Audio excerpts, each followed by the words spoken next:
16वीं शताब्दी के हिंदुस्तान में जब मुगल साम्राज्य अपनी वैभवशाली ऊंचाइयों पर था, कला, साहित्य और संगीत की त्रिवेणी बह रही थी। बादशाह जलालुद्दीन मोहम्मद अकबर एक महान संरक्षक और कला प्रेमी शासक थे, जिनके दरबार में 9 अनमोल रत्न जगमगाते थे।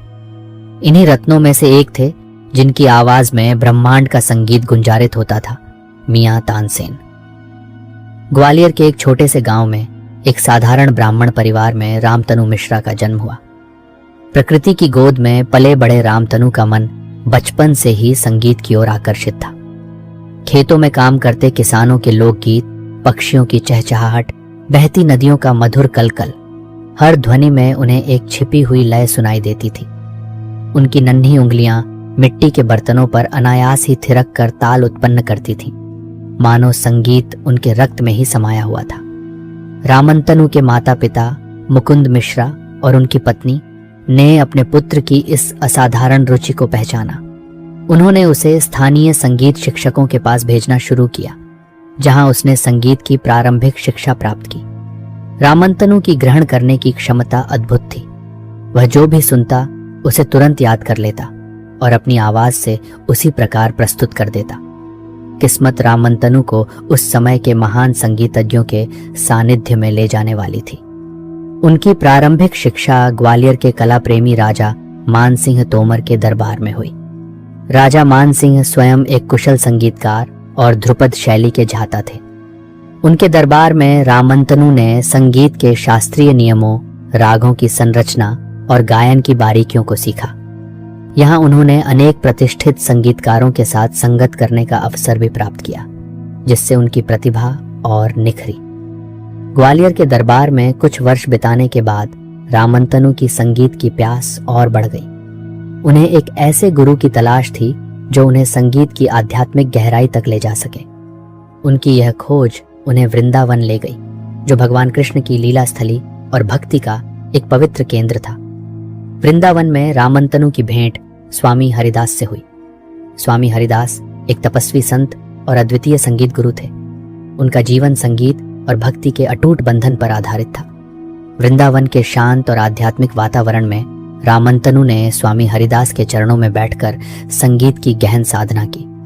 स्वामी हरिदास ने उन्हें न केवल संगीत के शास्त्रीय नियमों और रागों के विस्तृत ज्ञान से परिचित कराया, बल्कि संगीत की आत्मा, उसकी आध्यात्मिक शक्ति और परमात्मा से उसके गहरे संबंध को भी समझाया।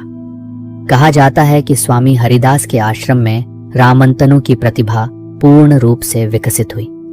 उनकी आवाज में एक ऐसा दैवीय जादू था जो श्रोताओं को मंत्रमुग्ध कर देता था। किंवदंतियां तो यह भी प्रचलित हैं कि उनके गायन से वन्य जीव भी खींचे चले आते थे, दीपक स्वयं प्रज्वलित हो उठते थे और प्रकृति में एक अद्भुत शांति छा जाती थी।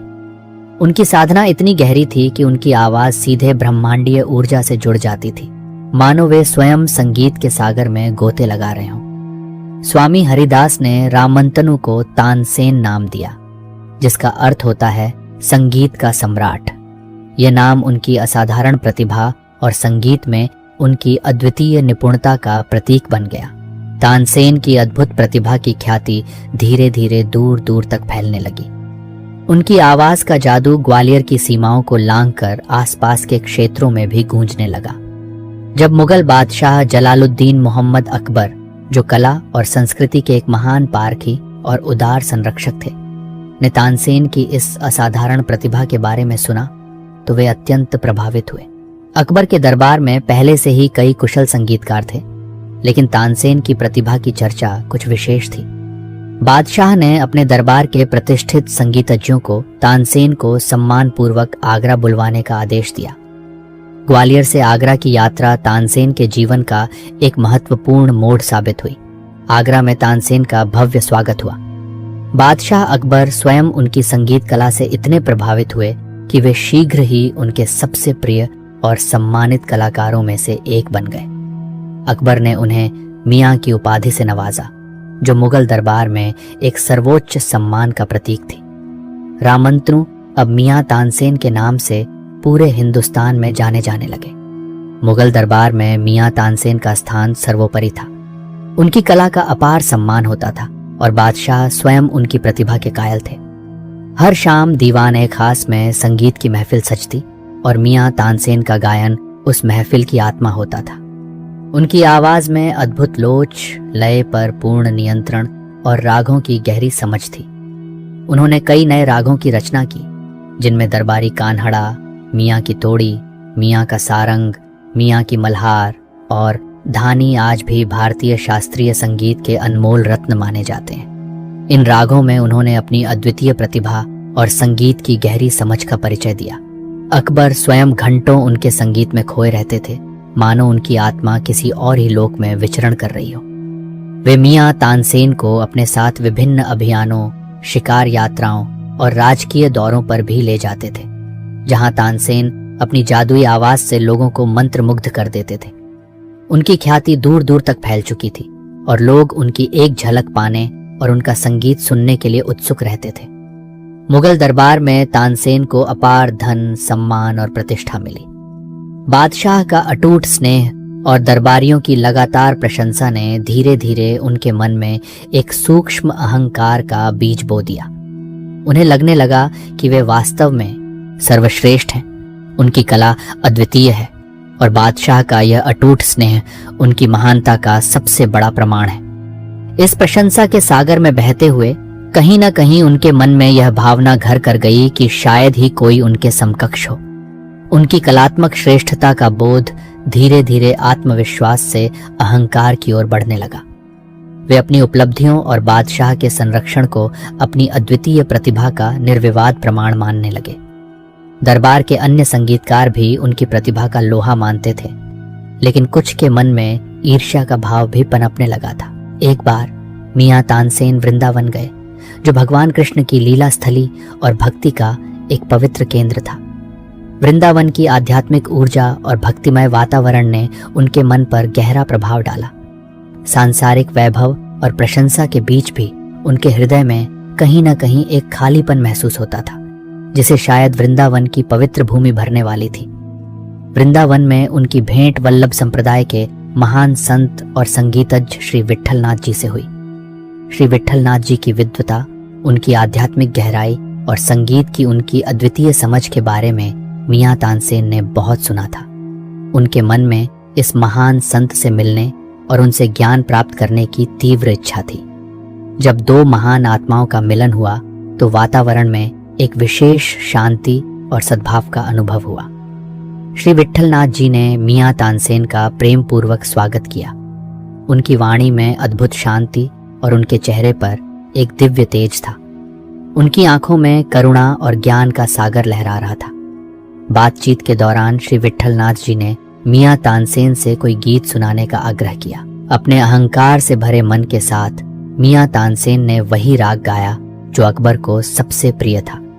उनके मन में यह इच्छा थी कि वे अपनी कला का प्रदर्शन करके संत को प्रभावित करें और उनकी प्रशंसा प्राप्त करें। उन्होंने अपनी पूरी कला और कौशल का प्रदर्शन किया। अपनी आवाज की मधुरता, लय की जटिलता और रागों की गहरी समझ का परिचय दिया। उन्होंने अपनी गायन शैली की सभी बारीकियों को प्रस्तुत किया, यह सोचकर कि संत उनकी प्रतिभा से अभिभूत हो जाएंगे। गायन समाप्त होने पर श्री विट्ठलनाथ जी मुस्कुराए। उनकी मुस्कान में न तो कोई व्यंग्य था और न ही कोई उपहास, बल्कि केवल एक गहरी शांति और करुणा का भाव था। उन्होंने अपने सेवक को 1000 सोने की मुद्राएं और 2 छोटी कौड़ियां लाने को कहा। मियां तानसेन यह देखकर आश्चर्यचकित रह गए। इतनी बड़ी हस्ती और इनाम में केवल 2 कौड़ियां। उनके मन में भ्रम और जिज्ञासा का भाव उमड़ पड़ा। उन्होंने सोचा कि शायद संत उनकी कला को समझ नहीं पाए या फिर यह कोई परीक्षा है। श्री विट्ठलनाथ जी ने पहले सोने की मुद्राएं मियां तानसेन को देते हुए कहा, यह आपके मुगल दरबार के मुख्य गायक के पद का सम्मान है। बादशाह अकबर की उदारता और आपकी सांसारिक प्रतिष्ठा का यह प्रतीक है। फिर उन्होंने 2 छोटी कौड़ियां मियां तानसेन की ओर बढ़ाते हुए कहा, और ये मेरी ओर से आपकी गायन कला की सच्ची कीमत। ये क्या कह रहे हैं आप? मियां तानसेन क्रोधित हो उठे। उनके चेहरे पर अपमान और डिसबिलीफ का भाव स्पष्ट था। मैं मियां तानसेन, हिंदुस्तान का सर्वश्रेष्ठ संगीतकार, और मेरी कला की कीमत सिर्फ 2 कौड़ियां। उनका चेहरा गुस्से से लाल हो गया और उनकी आवाज में तीखापन आ गया। उन्हें यह इनाम अपनी कला का घोर अपमान लगा। श्री विट्ठलनाथ जी ने मियां तानसेन को शांत रहने का संकेत दिया। उनकी आंखों में एक गहरी करुणा थी जो मियां तानसेन के क्रोध को शांत करने लगी। फिर उन्होंने अपने शिष्य गोविंद स्वामी को गाने का इशारा किया। गोविंद स्वामी एक सरल और भक्तिमय व्यक्ति थे। उनका जीवन का एकमात्र उद्देश्य भगवान कृष्ण की सेवा और उनका गुणगान करना था। उनके पास मियां तानसेन जैसी तकनीकी दक्षता या वाग विदग्धता नहीं थी, लेकिन उनके हृदय में परमात्मा के प्रति अटूट प्रेम था। जैसे ही उन्होंने अपना भजन शुरू किया, वातावरण पूरी तरह से बदल गया। उनकी आवाज में भक्ति और समर्पण का भाव था। सांसारिक प्रशंसा की कोई इच्छा नहीं थी, केवल परमात्मा के प्रति अटूट प्रेम और श्रद्धा का भाव था। गोविंद स्वामी का भजन किसी शास्त्रीय राग की जटिलता से परे था। यह हृदय से निकली हुई एक सीधी प्रार्थना थी, जिसमें आत्मा की गहराई और परमात्मा के प्रति उत्कट लालसा व्यक्त हो रही थी। स्वर में एक ऐसी शांति और पवित्रता थी जिसने वहां उपस्थित सभी लोगों को मंत्रमुग्ध कर दिया। मियां तानसेन ने अपने जीवन में अनेक प्रकार के राग और संगीत सुने थे, लेकिन इस भजन में एक ऐसी गहराई और आध्यात्मिक शक्ति थी जिसका उन्होंने पहले कभी अनुभव नहीं किया था। यह संगीत उनके कानों से होता हुआ सीधे उनकी आत्मा में उतर रहा था, उनके हृदय के तारों को झंकृत कर रहा था। उनका अहंकार धीरे धीरे पिघलने लगा और उसकी जगह पश्चाताप के भाव ने ले ली।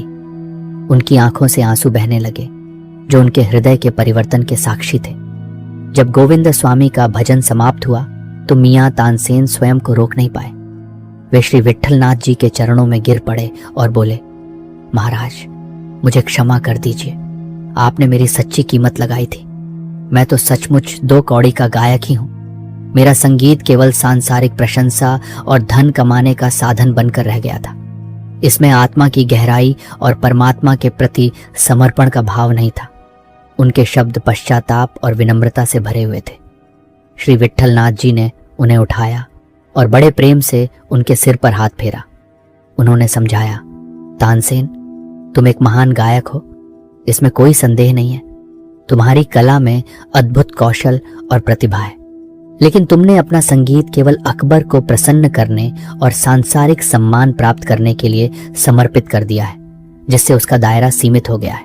गोविंद स्वामी तुमसे संगीत की तकनीकी बारीकियों में पीछे हो सकते हैं, लेकिन वे उस प्रभु के लिए गाते हैं जो पूरे संसार को चलाते हैं। उनके संगीत का दायरा बहुत व्यापक है क्योंकि वह सीधे परमात्मा से जुड़ा हुआ है। उन्होंने एक सुंदर उदाहरण दिया। आसमान छूता ताड़ का पेड़ भले ही ऊंचा हो, लेकिन वह किसी को छाया नहीं देता। इसके विपरीत दूर तक फैली हुई घास पैरों को गर्मी से बचाती है और शीतलता प्रदान करती है। भक्ति वह घास है जो आत्मा को शांति देती है, और विलासिता उस ताड़ के पेड़ की तरह है जो केवल दिखावा करती है। मियां तानसेन को श्री विट्ठलनाथ जी की बात गहराई से समझ में आ गई। उस दिन के बाद उनके जीवन में एक महत्वपूर्ण परिवर्तन आया। उन्होंने अपने अहंकार को त्याग दिया और भक्ति की ओर अपना ध्यान केंद्रित किया। वे अक्सर श्री विट्ठलनाथ जी से ज्ञान प्राप्त करते और गोविंद स्वामी से सीखते। उनके संगीत में अब केवल तकनीकी कौशल ही नहीं, बल्कि गहराई और भाव भी था। वे अब केवल बादशाह के लिए नहीं गाते थे, बल्कि उनका संगीत उनकी आत्मा की आवाज बन गया था जो परमात्मा के प्रति समर्पित थी। बादशाह अकबर ने भी मियां तानसेन के इस अद्भुत बदलाव को महसूस किया। उनके संगीत में अब पहले जैसी तेज और अहंकारपूर्ण ध्वनि नहीं थी, बल्कि एक गहरी शांति और अद्भुत आकर्षण था। उनके स्वरों में अब आत्मा की पवित्रता और परमात्मा के प्रति प्रेम का भाव स्पष्ट रूप से झलकता था। अकबर को भी धीरे धीरे समझ में आने लगा था कि सच्ची कला केवल मनोरंजन या प्रशंसा प्राप्त करने का माध्यम नहीं है, बल्कि यह आत्मा को शांति देती है और उसे ईश्वर से जोड़ती है। मियां तानसेन के संगीत में अब भक्ति रस की प्रधानता थी। वे ऐसे रागों और बंदिशों की रचना करने लगे जिनमें ईश्वर के प्रति प्रेम, समर्पण और विरह का भाव होता था। उनके संगीत में अब एक ऐसी करुणा और शांति थी जो श्रोताओं के हृदय को छू लेती थी। उन्होंने कई भक्तिमय रचनाएं की जो आज भी लोगों के दिलों में बसी हुई हैं। उनके भजन और कीर्तन ईश्वर के प्रति उनकी गहरी आस्था और प्रेम को व्यक्त करते हैं। उनके संगीत में अब सांसारिक मोह माया से मुक्ति और आध्यात्मिक आनंद की अनुभूति होती थी। मियां तानसेन का यह परिवर्तन न केवल उनके संगीत में बल्कि उनके व्यक्तित्व में भी दिखाई देने लगा। उनका स्वभाव अधिक विनम्र और शांत हो गया था। वे अब पहले की तरह अपनी कला का प्रदर्शन करने या दूसरों को नीचा दिखाने की कोशिश नहीं करते थे। उनका पूरा ध्यान अब अपनी कला को ईश्वर की आराधना के रूप में समर्पित करने पर केंद्रित था। वे दरबार के अन्य संगीतकारों के साथ भी अधिक सौहार्दपूर्ण व्यवहार करने लगे और उनकी कला का सम्मान करने लगे। बादशाह अकबर, जो पहले मियां तानसेन के अहंकार और असाधारण प्रतिभा से प्रभावित थे, अब उनके इस परिवर्तन को देखकर आत्मनिरीक्षण करने लगे। उन्होंने महसूस किया कि कला का सच्चा उद्देश्य केवल मनोरंजन या व्यक्तिगत प्रशंसा प्राप्त करना नहीं है। सच्ची कला वह है जो आत्मा को शांति प्रदान करती है और मनुष्य को ईश्वर के करीब लाती है। अकबर ने भी मियां तानसेन के भक्तिमय संगीत को सुनकर एक अलग प्रकार की शांति और आनंद का अनुभव किया।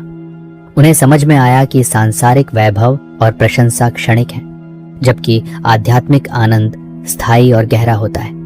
इस घटना के बाद अकबर का दृष्टिकोण भी कला और कलाकारों के प्रति बदल गया। उन्होंने न केवल मियां तानसेन का सम्मान और भी अधिक बढ़ाया, बल्कि अन्य कलाकारों को भी भक्ति और आध्यात्मिक विषयों पर आधारित कला च्वंगजुओ करने के लिए प्रोत्साहित किया। उन्होंने कला को केवल मनोरंजन का साधन न मानकर उसे आत्मा के उत्थान और ईश्वर से जुड़ने का माध्यम मानने लगे। अपने जीवन के अंतिम वर्षों में मियां तानसेन का शरीर धीरे धीरे जर्जर होता गया, लेकिन उनकी आत्मा परमात्मा के प्रति और भी अधिक समर्पित होती चली गई। उनका संगीत अब सांसारिक बंधनों से मुक्त होकर एक दिव्य प्रवाह बन गया था। वे अपने अंतिम दिनों में भी गाते रहे, लेकिन अब उनके स्वरों में केवल भक्ति, प्रेम और परमात्मा के प्रति समर्पण का भाव ही होता था। उनके संगीत में अब किसी भी प्रकार का अहंकार या प्रदर्शन की इच्छा शेष नहीं थी। वे अक्सर अपने शिष्यों और परिवार के सदस्यों को भक्ति और त्याग के महत्व के बारे में बताते थे। उन्होंने उन्हें सिखाया कि सच्ची खुशी सांसारिक सुखों में नहीं, बल्कि ईश्वर के प्रति प्रेम और समर्पण में है। मियां तानसेन ने अपने शिष्यों को अपनी संगीत परंपरा को आगे बढ़ाने और उसे शुद्ध रूप में बनाए रखने का निर्देश दिया। उन्होंने उनसे कहा कि वे कभी भी अहंकार के वश में न आएं और हमेशा अपनी कला को ईश्वर की सेवा में समर्पित रखें। उन्होंने उन्हें संगीत की तकनीकी बारीकियों के साथ साथ उसकी आध्यात्मिक गहराई को भी समझने और उसे अपने जीवन में उतारने की प्रेरणा दी। एक दिन जब मियां तानसेन अपने शिष्यों और परिवार के सदस्यों के बीच बैठे हुए थे, उन्होंने अपनी अंतिम तान छेड़ी। यह कोई साधारण राग नहीं था, बल्कि उनके जीवन भर की साधना और आध्यात्मिक अनुभवों का सार था। उनके स्वर में एक ऐसी शांति और विदाई का भाव था जिसने सभी को भाव विह्वल कर दिया। धीरे धीरे उनकी आवाज शांत होती गई और उनका नश्वर शरीर परमात्मा में विलीन हो गया। मियां तानसेन की मृत्यु से मुगल दरबार और पूरे संगीत जगत में शोक की लहर दौड़ गई। बादशाह अकबर ने अपने प्रिय संगीतकार को खोने का गहरा दुख व्यक्त किया। उन्होंने मियां तानसेन को राजकीय सम्मान के साथ अंतिम विदाई दी और उनकी स्मृति को चिरस्थायी बनाने के लिए अनेक कार्य किए। उनकी समाधि ग्वालियर में बनाई गई, जो आज भी संगीत प्रेमियों के लिए एक पवित्र स्थान है।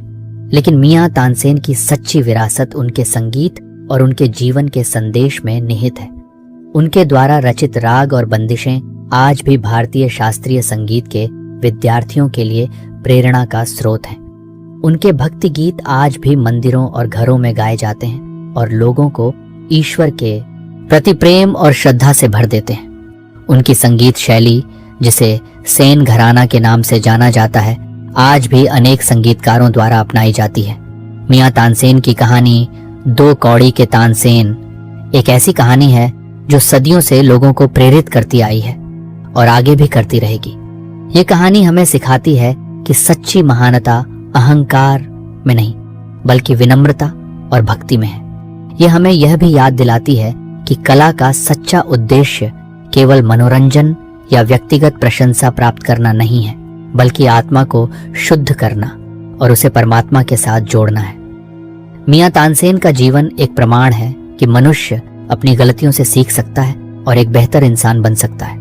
अहंकार के अंधकार से निकलकर भक्ति के प्रकाश की ओर उनकी यात्रा एक ऐसा उदाहरण है जो हमें अपने जीवन में भी आत्मविश्लेषण करने और सही मार्ग पर चलने की प्रेरणा देता है।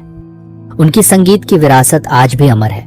उनके रागों में, उनके भजनों में और उस गहरे आध्यात्मिक संदेश में जो उनके जीवन और उनकी कला में समाहित है। मियां तानसेन भले ही इस दुनिया में नहीं है, लेकिन उनकी आवाज आज भी संगीत प्रेमियों के कानों में गूंजती है और उनके जीवन की कहानी हमें हमेशा यह याद दिलाती रहेगी कि सच्ची कीमत अहंकार की नहीं, बल्कि आत्मा की शांति और परमात्मा के प्रति समर्पण की होती है। मियां तानसेन की कहानी दो कौड़ी के तानसेन एक ऐसी कहानी है जो सदियों से लोगों को प्रेरित करती आई है और आगे भी करती रहेगी। ये कहानी हमें सिखाती है कि सच्ची महानता अहंकार में नहीं, बल्कि विनम्रता और भक्ति में है। यह हमें यह भी याद दिलाती है कि कला का सच्चा उद्देश्य केवल मनोरंजन या व्यक्तिगत प्रशंसा प्राप्त करना नहीं है, बल्कि आत्मा को शुद्ध करना और उसे परमात्मा के साथ जोड़ना है। मियां तानसेन का जीवन एक प्रमाण है कि मनुष्य अपनी गलतियों से सीख सकता है और एक बेहतर इंसान बन सकता है। अहंकार के अंधकार से निकलकर भक्ति के प्रकाश की ओर उनकी यात्रा एक ऐसा उदाहरण है जो हमें अपने जीवन में भी आत्मविश्लेषण करने और सही मार्ग पर चलने की प्रेरणा देता है। उनकी संगीत की विरासत आज भी अमर है। उनके रागों में, उनके भजनों में और उस गहरे आध्यात्मिक संदेश में जो उनके जीवन और उनकी कला में समाहित है। मियां तानसेन भले ही इस दुनिया में नहीं है, लेकिन उनकी आवाज आज भी संगीत प्रेमियों के कानों में गूंजती है और उनके जीवन की कहानी हमें हमेशा यह याद दिलाती रहेगी कि सच्ची कीमत अहंकार की नहीं, बल्कि आत्मा की शांति और परमात्मा के प्रति समर्पण की होती है। मियां तानसेन की कहानी दो कौड़ी के तानसेन एक ऐसी कहानी है जो सदियों से लोगों को प्रेरित करती आई है और आगे भी करती रहेगी।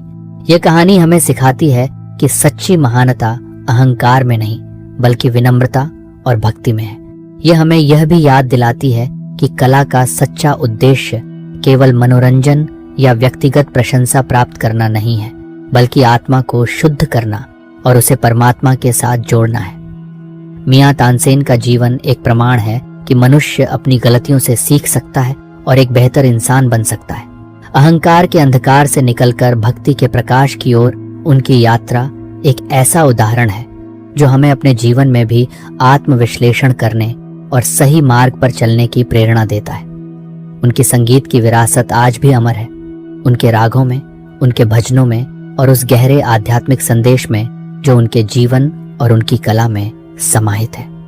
मियां तानसेन भले ही इस दुनिया में नहीं है, लेकिन उनकी आवाज आज भी संगीत प्रेमियों के कानों में गूंजती है और उनके जीवन की कहानी हमें हमेशा यह याद दिलाती रहेगी कि सच्ची कीमत अहंकार की नहीं, बल्कि आत्मा की शांति और परमात्मा के प्रति समर्पण की होती है।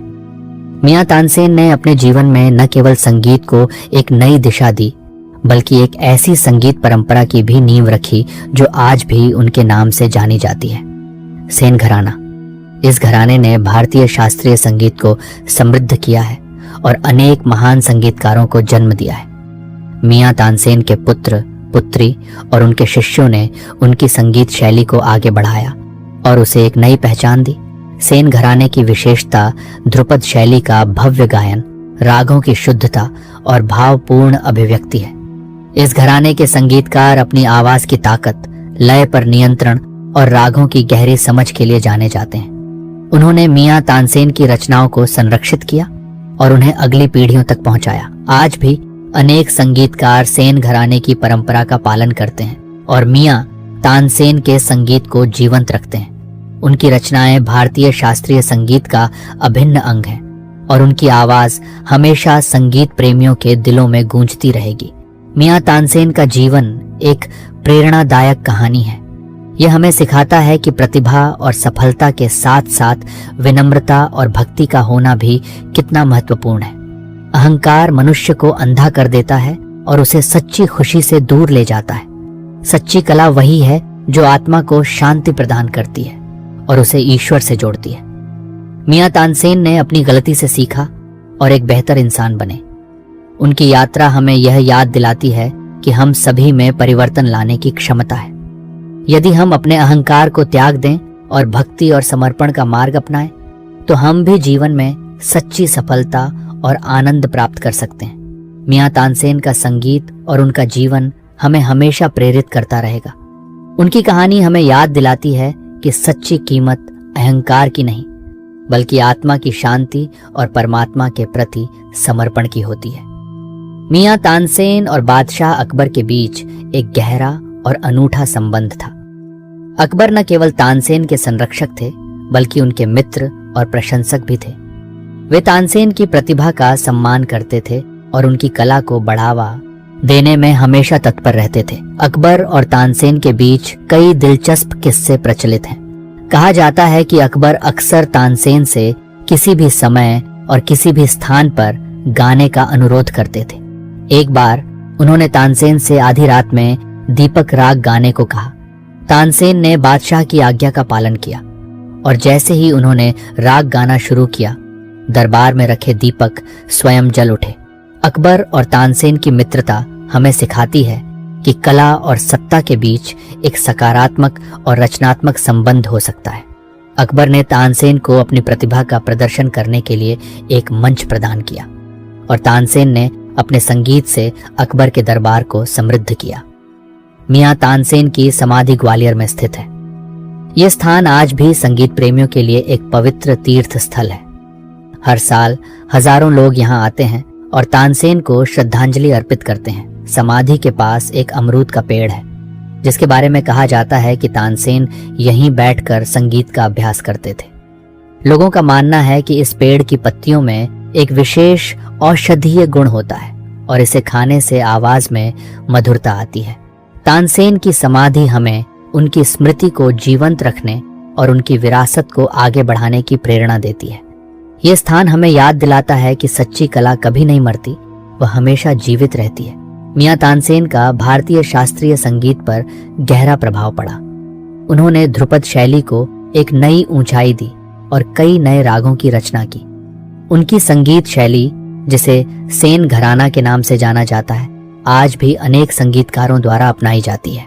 तानसेन ने न केवल अपने समय के संगीतकारों को प्रेरित किया, बल्कि आने वाली पीढ़ियों के लिए भी एक आदर्श स्थापित किया। उनकी प्रतिभा, उनकी साधना और उनकी भक्ति आज भी संगीतकारों को प्रेरित करती है। तानसेन का संगीत हमेशा जीवित रहेगा और उनकी कहानी हमें यह याद दिलाती रहेगी कि सच्ची कला आत्मा को शांति प्रदान करती है और उसे ईश्वर से जोड़ती है। मियां तानसेन एक महान संगीतकार, एक भक्त और एक प्रेरणादायक व्यक्ति थे। उनका जीवन हमें सिखाता है कि सच्ची सफलता अहंकार में नहीं, बल्कि विनम्रता और भक्ति में है। उनकी कहानी हमें याद दिलाती है कि कला का सच्चा उद्देश्य केवल मनोरंजन या व्यक्तिगत प्रशंसा प्राप्त करना नहीं है, बल्कि आत्मा को शुद्ध करना और उसे परमात्मा के साथ जोड़ना है। मियां तानसेन का संगीत हमेशा जीवित रहेगा और उनकी आवाज हमेशा संगीत प्रेमियों के दिलों में गूंजती रहेगी। उनकी कहानी हमें प्रेरित करती रहेगी कि हम भी अपने जीवन में अहंकार को त्याग कर भक्ति और समर्पण का मार्ग अपनाएं और सच्ची खुशी प्राप्त करें। अगली कहानी, सूरदास की इच्छा। दिल्ली के तख्त पर उस समय सम्राट जलालुद्दीन का शासन था, जिनका हृदय कला, साहित्य और संगीत के प्रति अगाध प्रेम और गहरा अनुराग रखता था। उनका विशाल दरबार न केवल राजनीतिक और प्रशासनिक गतिविधियों का केंद्र था, बल्कि यह कला और संस्कृति का भी एक जीवंत संगम था। सम्राट स्वयं कलाओं के उत्कृष्ट पारखी थे और कलाकारों का हृदय से सम्मान करते थे। उनके दरबार के द्वार देश के कोने कोने से आने वाले विद्वानों, कवियों, संगीतकारों और शिल्पकारों के लिए हमेशा खुले रहते थे। सम्राट जलालुद्दीन की हर शाम संगीत और काव्य की महफिल से सजी होती थी। दरबार के एक विशेष कक्ष में, जिसे क्लांगन कहा जाता था, विभिन्न प्रकार की कलाओं का प्रदर्शन होता था। कभी कोई प्रसिद्ध कवि अपनी ओजपूर्ण वाणी से श्रोताओं को मंत्रमुग्ध कर देता, तो कभी कोई कुशल नर्तक अपनी भावपूर्ण मुद्राओं से कहानियां कहता। संगीतकारों के मधुर स्वर और वाद्यों की लय पूरे वातावरण में एक अद्भुत समा बांध देती थी। सम्राट स्वयं इन महफिलों में बड़ी रुचि लेते थे। वे कलाकारों की प्रतिभा को पहचानते थे और उन्हें उदारतापूर्वक पुरस्कृत करते थे, जिससे कला और कलाकारों को राज्याश्रय प्राप्त होता था। इन्हीं प्रतिभाशाली कलाकारों के समूह में एक अद्वितीय स्थान उस्ताद सरगम खान का था। उनकी मधुर आवाज में एक ऐसा जादू था जो सीधे श्रोताओं के दिलों में उतर जाता था। संगीत की उनकी अद्भुत समझ और वाद्य यंत्रों पर उनकी उंगलियों का कमाल उन्हें पूरे सल्तनत में अद्वितीय ख्याति दिला चुका था। खासकर जब उनकी उंगलियां अपने प्रिय वाद्य सितार के तारों को छेड़ती थीं, तो ऐसा लगता था मानो प्रकृति स्वयं संगीत की भाषा में बात कर रही हो। उनके संगीत में दर्द की गहरी अनुभूति भी थी और आनंद की उज्जवल चमक भी।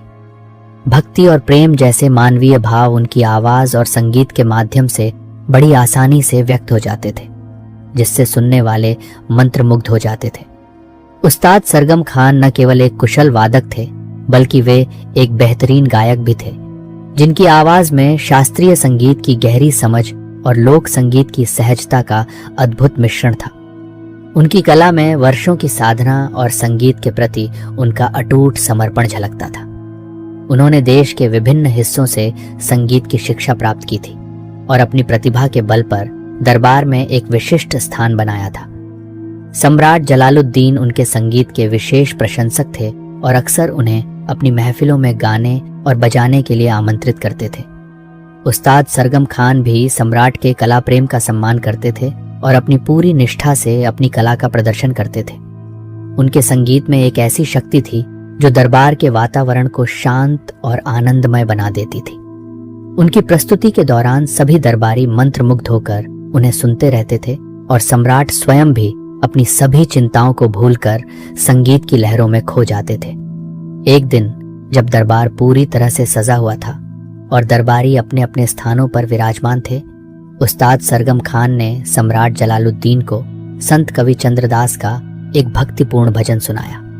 उस भजन के बोल सीधे हृदय को छू लेने वाले थे। उनमें जीवन की गहरी सच्चाई और ईश्वर के प्रति अटूट प्रेम का भाव समाहित था। संगीत में एक ऐसी करुणा और भक्ति का भाव था जिसने पूरे माहौल को शांत और पवित्र बना दिया। दरबार में उपस्थित सभी लोग उस भजन को सुनकर भाव विभोर हो गए।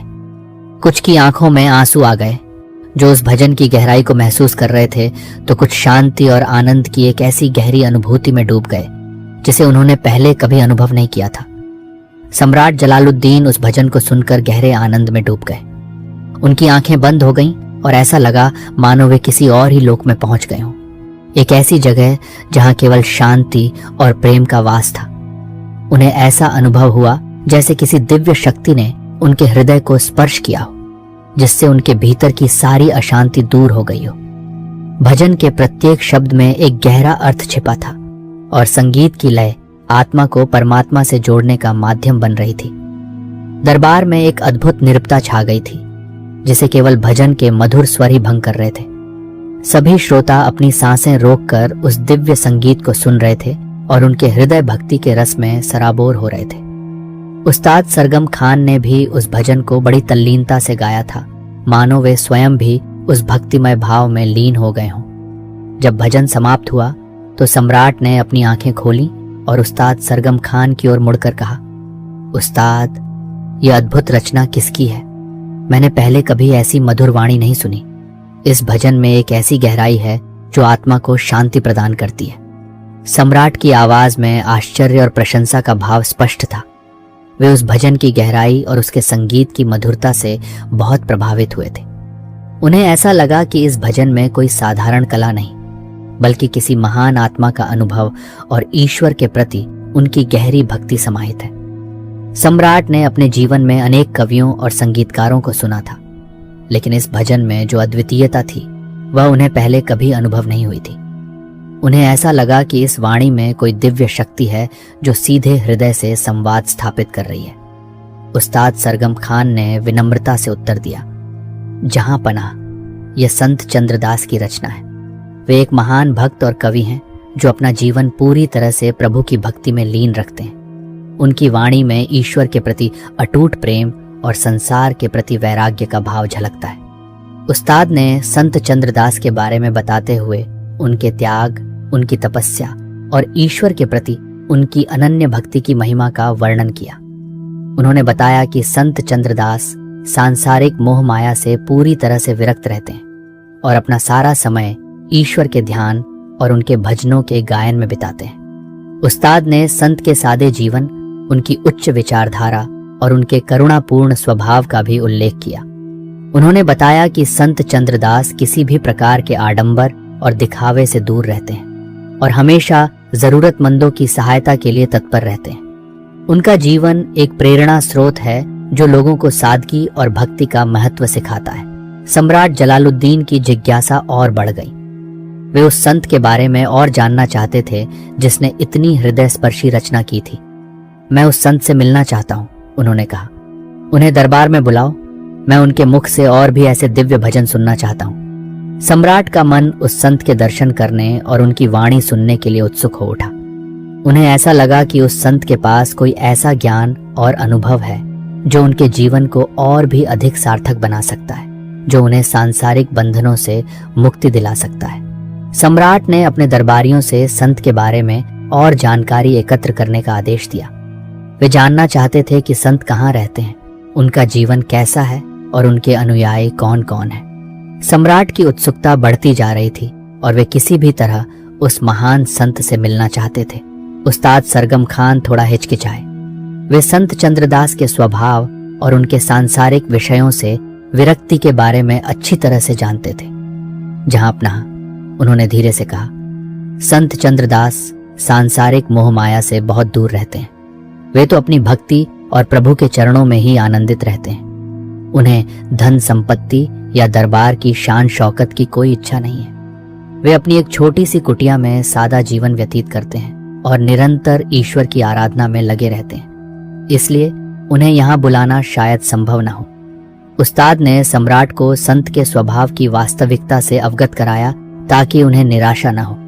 उन्होंने बताया कि संत सांसारिक बंधनों और औपचारिकताओं से मुक्त जीवन जीते हैं और उन्हें दरबार के वैभव में कोई रुचि नहीं होगी। उस्ताद ने यह भी बताया कि संत अपनी भक्ति में इतने लीन रहते हैं कि शायद वे किसी राजा के बुलावे पर भी ध्यान न दें। उनका जीवन पूरी तरह से आध्यात्मिक साधना को समर्पित है और वे सांसारिक मामलों से दूर ही रहना पसंद करते हैं। सम्राट जलालुद्दीन इस बात से कुछ चिंतित हुए। उनकी इच्छा संत के मुख से उनके भजन सुनने की प्रबल थी और उन्हें यह सुनकर निराशा हुई कि संत को दरबार में बुलाना आसान नहीं होगा। फिर भी उन्होंने हार नहीं मानी और उस्ताद से कोई दूसरा उपाय बताने का आग्रह किया। सम्राट का दृढ़ निश्चय था कि वे उस संत के दर्शन और उनकी वाणी का श्रवण अवश्य करेंगे। उन्हें ऐसा लगा कि उस संत के वचनों में कोई गहरा सत्य छिपा है जिसे वे जानना चाहते हैं। सम्राट ने कहा कि यदि संत स्वयं दरबार में नहीं आ सकते तो वे स्वयं उनके पास जाने को तैयार हैं। उनकी उत्सुकता और दृढ़ संकल्प देखकर उस्ताद सरगम खान भी सोचने लगे कि किस प्रकार सम्राट की इच्छा पूरी की जा सकती है। तो फिर कोई ऐसा उपाय बताओ जिससे हम उनके दर्शन कर सकें और उनके मधुर भजन सुन सकें। सम्राट ने कहा, मैं उस संत की वाणी को अवश्य सुनना चाहता हूं। सम्राट की आवाज में आग्रह और उत्सुकता का मिश्रण था। वे किसी भी तरह उस संत से मिलना चाहते थे और उनके मुख से उनके दिव्य भजनों को सुनना चाहते थे।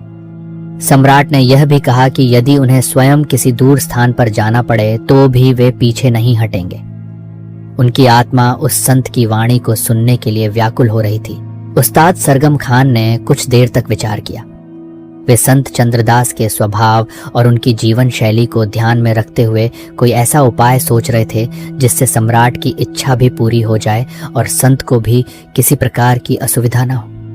कुछ देर सोचने के बाद उन्होंने कहा, जहांपना, मैंने सुना है कि संत चंद्रदास अक्सर वृंदावन में निवास करते हैं। वह एक पवित्र स्थान है और वहां कई भक्त और संत आते जाते रहते हैं। यदि आप चाहें तो वहां जाकर उनके दर्शन कर सकते हैं और संभवतः उनके भजन सुनने का सौभाग्य भी प्राप्त हो सकता है।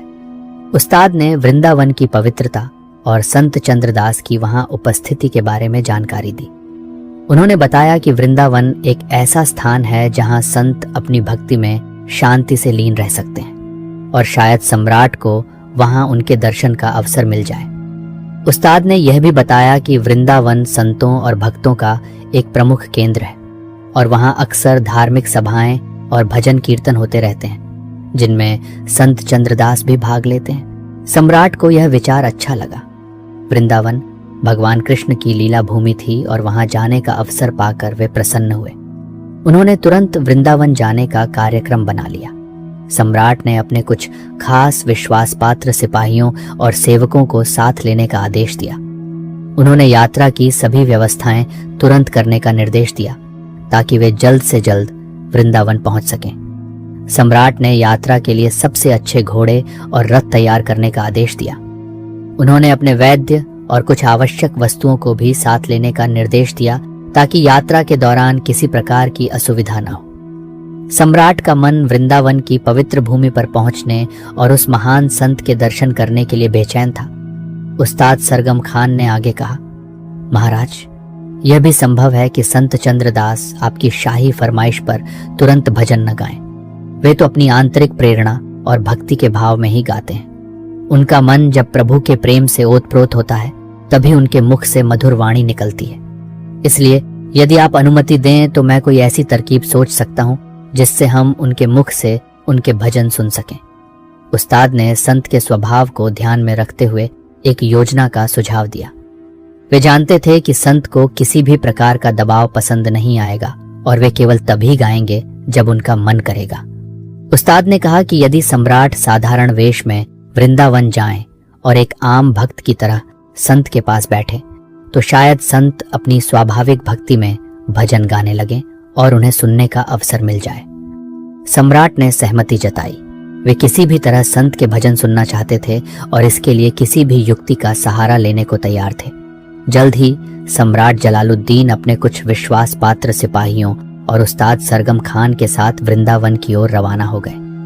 उनकी यात्रा में कई दिन लगे, लेकिन संत के दर्शन और उनके भजन सुनने की उत्सुकता ने उन्हें थकान महसूस नहीं होने दी। सम्राट का मन उस पवित्र भूमि पर पहुंचने और उस महान संत के दर्शन करने के लिए बेचैन था। रास्ते में उन्होंने कई पड़ाव डाले और स्थानीय लोगों से वृंदावन और संत चंद्रदास के बारे में और जानकारी प्राप्त की। हर कोई संत के त्याग, उनकी भक्ति और उनके मधुर भजनों की प्रशंसा करता था, जिससे सम्राट की उत्सुकता और भी बढ़ती गई। वृंदावन पहुंचकर सम्राट जलालुद्दीन और उस्ताद सरगम खान सीधे यमुना नदी के किनारे स्थित श्री बांके बिहारी मंदिर गए, जो भक्तों और संतों का एक प्रमुख केंद्र था। उन्होंने सुना था कि संत चंद्रदास अक्सर इसी मंदिर के आसपास भजन गाते हैं। वृंदावन की पवित्र भूमि पर कदम रखते ही सम्राट को एक अद्भुत शांति का अनुभव हुआ।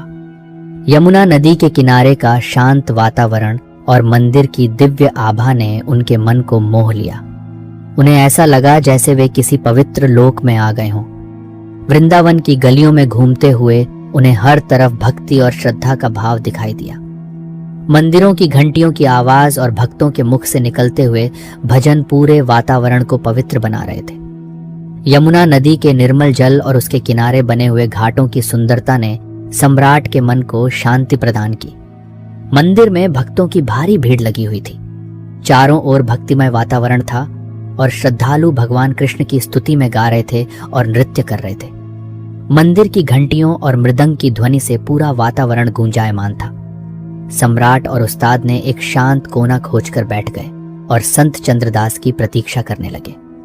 उन्होंने आसपास के लोगों से संत के बारे में पूछताछ की, उनके रूप रंग और उनके निवास के बारे में जानकारी एकत्र करने की कोशिश की। कुछ भक्तों ने बताया कि संत अक्सर मंदिर के पीछे एक छोटे से बगीचे में बैठते हैं और वहीं भजन गाते हैं। कुछ देर बाद उन्होंने देखा कि एक शांत और तेजस्वी चेहरे वाले संत अपनी कुटिया से निकलकर मंदिर की ओर आ रहे हैं। उनके पीछे कुछ शिष्य भी थे। ये संत चंद्रदास ही थे। उनकी आंखों में एक अद्भुत शांति और करुणा का भाव था। उनका सरल वस्त्र और शांत स्वभाव उन्हें अन्य संतों से अलग पहचान दिला रहा था। उनके चेहरे पर एक दिव्य तेज था जो उनके आध्यात्मिक अनुभव और ईश्वर के प्रति उनकी गहरी भक्ति को दर्शाता था। संत के चलने की गति में भी एक प्रकार की शालीनता और स्थिरता थी जो उनके मन की शांति को प्रतिबिंबित कर रही थी। उनके शिष्य उनके प्रति पूर्ण श्रद्धा और सम्मान का भाव रखते हुए उनके पीछे चल रहे थे। संत चंद्रदास मंदिर के एक चबूतरे पर बैठ गए और अपने शिष्यों के साथ भक्ति के गीत गाने लगे। उनकी मधुर आवाज पूरे वातावरण में गूंज उठी और भक्तों का ध्यान उनकी ओर आकर्षित हो गया। सम्राट जलालुद्दीन और उस्ताद सरगम खान भी मंत्रमुग्ध होकर उनके भजन सुनने लगे। भजनों में भगवान कृष्ण के प्रेम, उनकी लीलाओं और भक्ति के महत्व का वर्णन था। संत की आवाज में एक ऐसी शक्ति थी जो सुनने वालों के हृदय को सीधे छू लेती थी। सम्राट को ऐसा लगा जैसे कोई दिव्य अमृत उनके कानों में घुल रहा हो और उनके हृदय को शांति और आनंद से भर रहा हो। संत के भजनों के बोल सरल लेकिन गहरे अर्थों से भरे हुए थे। उनकी आवाज में करुणा, प्रेम और भक्ति का अद्भुत मिश्रण था जो श्रोताओं को एक अलग ही दुनिया में ले जाता था। सम्राट ने अपने जीवन में कभी ऐसा संगीत नहीं सुना था जो इतना शांत और इतना प्रभावशाली हो। कुछ देर बाद जब संत चंद्रदास ने एक नया भजन शुरू किया तो उस्ताद सरगम खान ने अपनी योजना के अनुसार जानबूझकर उस भजन की एक पंक्ति में एक मामूली सी लय और शब्द की त्रुटि कर दी। उन्होंने ऐसा इसलिए किया ताकि संत, जो अपने भजनों की शुद्धता के प्रति अत्यंत सजग थे, उन्हें टोक सकें और इस बहाने सम्राट को उनकी आवाज सुनने का अवसर मिल सके। उस्ताद ने जानबूझकर एक ऐसा स्वर लगाया जो भजन की मूल धुन से थोड़ा अलग था, जिससे वह पंक्ति थोड़ी अटपटी लग रही थी। उस्ताद ने ऐसा करते समय थोड़ा संकोच भी महसूस किया, क्योंकि वे संत के प्रति बहुत सम्मान रखते थे, लेकिन सम्राट की इच्छा को पूरा करने के लिए उन्हें यह करना पड़ा। संत चंद्रदास, जिनकी संगीत की गहरी समझ थी और जो अपने भजनों के हर शब्द और हर लय पर ध्यान देते थे, तुरंत टोक पड़े। उस्ताद जी, उन्होंने विनम्रतापूर्वक कहा, आपने यह पंक्ति ठीक नहीं गाई। इस भजन की सही लय और शब्द इस प्रकार है। संत की आवाज में कोई क्रोध या अहंकार नहीं था, बल्कि केवल भक्ति और संगीत के प्रति पूर्ण समर्पण का भाव था। वे चाहते थे कि प्रभु के भजन पूरी शुद्धता और भाव के साथ गाए जाएं। संत ने बड़ी ही सहजता और प्रेम से उस्ताद की गलती को सुधारा और उन्हें सही तरीका बताया। उनकी वाणी में मधुरता और करुणा का भाव था, जिससे उस्ताद को अपनी गलती का बुरा नहीं लगा। यह कहकर संत चंद्रदास ने स्वयं उस पंक्ति को सही तरीके से गाकर सुनाया। उनकी आवाज में भक्ति और संगीत का अद्भुत संगम था, जिसने सम्राट जलालुद्दीन को और भी अधिक मोहित कर लिया। सम्राट ने अपने जीवन में अनेक संगीतकार सुने थे, लेकिन संत चंद्रदास की आवाज में जो गहराई और आत्मा थी, वह अद्वितीय थी। उन्हें ऐसा लगा जैसे स्वयं भगवान की वाणी उनके कानों में गूंज रही हो, जिसमें प्रेम, करुणा और ज्ञान का अद्भुत मिश्रण था। सम्राट की आंखें नम हो गईं और उनका हृदय कृतज्ञता के भाव से भर गया। उन्हें ऐसा अनुभव हुआ जैसे उन्हें किसी दिव्य शक्ति का साक्षात्कार हो रहा हो। सम्राट जलालुद्दीन अब पूरी तरह से संत के संगीत और उनकी भक्ति भावना से प्रभावित हो चुके थे। उन्होंने तुरंत अपने सिपाहियों को आज्ञा दी कि वे संत चंद्रदास के आसपास की सारी भूमि उनके नाम कर दें। सम्राट का मानना था कि ऐसे महान संत का सम्मान करना उनका कर्तव्य है। वे संत की आध्यात्मिक शक्ति और उनके त्याग से बहुत प्रभावित हुए थे और उन्हें लगा कि ऐसे पवित्र व्यक्ति के लिए कुछ करना उनका परम सौभाग्य होगा। सम्राट ने सोचा कि संत को यह भूमि दान करने से उन्हें अपने आश्रम और भक्तों के लिए व्यवस्था करने में आसानी होगी। जब सम्राट का यह आदेश संत चंद्रदास तक पहुंचाया गया तो उन्होंने बड़ी शांति से कहा, महाराज, आपका हृदय बहुत उदार है, जो आप इतनी श्रद्धा और प्रेम से मेरे लिए यह सब करना चाहते हैं, लेकिन मेरे लिए इन सांसारिक वस्तुओं का कोई महत्व नहीं है। ये सारी भूमि तो प्रभु की है और हम सब उनके सेवक हैं। मुझे इसमें से थोड़ी सी भी भूमि अपने नाम नहीं लिखवानी। मेरा धन तो मेरे राम है और मेरा वैभव उनकी भक्ति में है। संत के इन वचनों में सांसारिक वस्तुओं के प्रति उनकी पूर्ण विरक्ति और प्रभु के प्रति उनके अटूट प्रेम का भाव स्पष्ट था। उन्हें किसी भी प्रकार की भौतिक संपत्ति की कोई इच्छा नहीं थी। संत ने बड़ी ही दृढ़ता लेकिन विनम्रता से सम्राट के प्रस्ताव को अस्वीकार कर दिया। उन्होंने समझाया कि उनका जीवन पूरी तरह से भगवान की सेवा और भक्ति को समर्पित है और उन्हें किसी भी प्रकार की सांसारिक संपत्ति की आवश्यकता नहीं है। उनका मानना था कि जो कुछ भी उनके पास है वह सब भगवान का दिया हुआ है और उन्हें उसी में संतुष्ट रहना चाहिए। संत के इन वचनों को सुनकर सम्राट जलालुद्दीन और भी अधिक प्रभावित हुए। उन्हें यह अनुभव हुआ कि सच्ची संपत्ति तो आत्मिक शांति और प्रभु प्रेम ही है। संत ने बिना किसी लोभ के इतनी बड़ी भेंट को ठुकरा दिया था सम्राट ने संत पर किसी भी प्रकार का दबाव नहीं डाला और उनके वैराग्य का सम्मान किया। सम्राट को अपनी शाही शक्ति और धन संपत्ति की क्षण भंगुरता का एहसास हुआ। उन्हें यह समझ में आया कि सच्चा धन तो वह है जो हृदय में बसा होता है, न कि जो बाहर दिखाई देता है। सम्राट ने महसूस किया कि संत चंद्रदास वास्तव में एक महान आत्मा है, जिन्होंने सांसारिक मोह माया से ऊपर उठकर आध्यात्मिक ऊंचाइयों को प्राप्त किया है। सम्राट ने विनम्रता से पूछा, हे संत, मैं आपकी किस प्रकार सेवा कर सकता हूँ? आपके मधुर भजनों ने मेरे हृदय को शांति और आनंद से भर दिया है।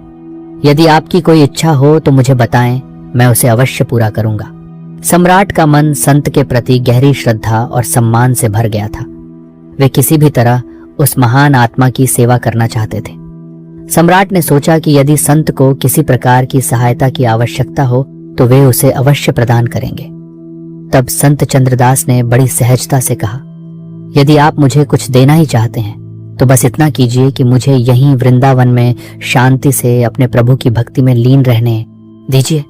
मुझे और कुछ नहीं चाहिए, यही मेरी सबसे बड़ी इच्छा है। संत की यह इच्छा उनके सरल और निष्प्रह जीवन का प्रमाण थी। उन्हें सांसारिक सुख सुविधाओं की कोई लालसा नहीं थी। उनकी एकमात्र इच्छा अपने प्रभु की भक्ति में शांतिपूर्वक जीवन बिताना था। संत ने समझाया कि वृंदावन एक पवित्र स्थान है और यहीं पर उन्हें अपने आराध्य भगवान कृष्ण की समीपता का अनुभव होता है। वे इसी पवित्र भूमि पर अपने जीवन के अंतिम क्षण तक भक्ति में लीन रहना चाहते हैं। सम्राट जलालुद्दीन ने संत की इस इच्छा को सहर्ष स्वीकार कर लिया। उन्होंने संत को प्रणाम किया और उनके चरणों में अपना सम्मान अर्पित किया। कुछ देर और संत के भजन सुनने के बाद सम्राट अपने साथियों के साथ वापस दिल्ली लौट आए। इस यात्रा ने उनके मन पर गहरा प्रभाव डाला था। वे अब सांसारिक वैभव के साथ साथ आध्यात्मिक मूल्यों को भी महत्व देने लगे थे। सम्राट के हृदय में संत के प्रति गहरा सम्मान और उनके वचनों के प्रति श्रद्धा स्थापित हो गई थी। उन्हें यह एहसास हो गया था कि जीवन का सच्चा उद्देश्य केवल भौतिक सुखों की प्राप्ति नहीं है, बल्कि आध्यात्मिक उन्नति भी महत्वपूर्ण है। सम्राट ने वृंदावन से लौटने के बाद अपने जीवन में कई बदलाव किए। वे अब और अधिक विनम्र और दयालु हो गए थे और उन्होंने अपनी प्रजा के कल्याण के लिए और भी अधिक ध्यान देना शुरू कर दिया था। सम्राट जलालुद्दीन के वृंदावन से लौटने के बाद भी संत चंद्रदास की मधुर वाणी और उनका वैराग्य उनके मन में गहराई तक बसा रहा। उन्होंने कई बार उस्ताद सरगम खान से संत के बारे में बातें की और उनके भजनों को सुनने की इच्छा व्यक्त की। सम्राट को संत के वचनों और उनके जीवन दर्शन में गहरी रुचि पैदा हो गई थी। उन्हें ऐसा लगने लगा था कि संत के पास जीवन के गूढ़ रहस्यों का कोई गहरा ज्ञान है। सम्राट अक्सर रात के समय अकेले में संत के भजनों को गुनगुनाते थे और उनके अर्थों पर विचार करते थे। उन्हें ऐसा लगता था कि संत के भजनों में एक ऐसी शक्ति है जो उनके मन को शांति और दिशा प्रदान करती है। उस्ताद सरगम खान भी संत चंद्रदास के प्रति गहरा सम्मान रखते थे। वे जानते थे कि संत को सांसारिक वैभव से कोई लगाव नहीं है। फिर भी सम्राट की इच्छा का आदर करते हुए उन्होंने संत के भजनों को दरबार में गाकर सुनाना जारी रखा। उस्ताद अब उन भजनों को केवल एक कला के रूप में नहीं गाते थे, बल्कि उनमें संत के भाव और भक्ति को भी महसूस करते थे। उनके गायन में अब पहले से अधिक गहराई और आत्मा का अनुभव होता था।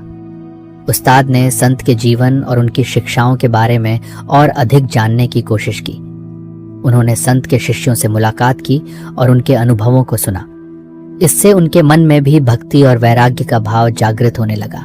समय बीतता गया। वृंदावन में संत चंद्रदास की ख्याति और भी फैलती गई। दूर दूर से भक्त और जिज्ञासु उनके दर्शन के लिए आने लगे। संत अपनी कुटिया में सरल जीवन व्यतीत करते थे और आने वाले हर व्यक्ति को प्रेम और ज्ञान का संदेश देते थे। उनके भजन लोगों के हृदय में भक्ति की भावना को जागृत करते थे और उन्हें जीवन के सच्चे उद्देश्य की ओर प्रेरित करते थे। संत का जीवन एक खुली किताब की तरह था, जिसमें त्याग, प्रेम और करुणा के पाठ लिखे थे। उनकी वाणी में ऐसा जादू था कि जो भी उसे सुनता वह शांति और प्रेरणा से भर जाता था। संत कभी किसी को निराश नहीं करते थे और हर किसी की समस्याओं को ध्यान से सुनकर उनका समाधान करने की कोशिश करते थे। उनका आशीर्वाद लोगों के लिए एक अमूल्य निधि के समान था। एक बार वृंदावन में एक बड़ा उत्सव आयोजित किया गया। यह उत्सव भगवान कृष्ण के जन्मोत्सव यानी जन्माष्टमी के उपलक्ष्य में था और इसमें दूर दूर से भक्त और संत भाग लेने के लिए आए थे। पूरे वृंदावन में उत्सव का माहौल था।